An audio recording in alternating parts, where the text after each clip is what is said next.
আপনি কি ভোট দিতে চাচ্ছেন? কাকে? কাকে ভোট দিবেন আপনি? আপনি কি তার সম্পর্কে জানেন? বিস্তারিত জেনেছেন? সে কেমন? কি তার শিক্ষা দীক্ষা? কি তার আচরণবিধি? আপনি কি শুনেছেন? আপনি কি যাচাই বাছাই করেছেন? যদি যাচাই বাছাই করে থাকেন এবং আপনার কাছে যদি সঠিক বলে মনে হয়, তাহলে সুশৃঙ্খলভাবে কোনো অন্যায়, অত্যাচার, নির্যাতন সব কিছুর ঊর্ধ্বে গিয়ে আপনি সেই সৎ ব্যক্তিকে বেছে নেন।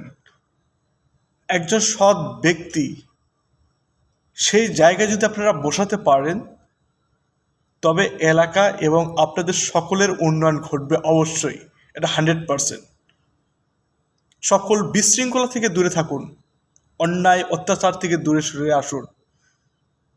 আমরা শুধুমাত্র একজন নেতা বা একজন লিডার তৈরি করব না, সেই নেতা লিডারের আসনে তাদেরকে বসাবো না যারা অত্যাচার, জুলুম, নির্যাতন চালায়। আমরা সেই ব্যক্তিকে সেই আসনেই বসাবো যারা সৎ, নিরপেক্ষ, সর্বস্তরের মানুষকে তারা ভালোবাসবে, উন্নয়ন করবে সকল এলাকা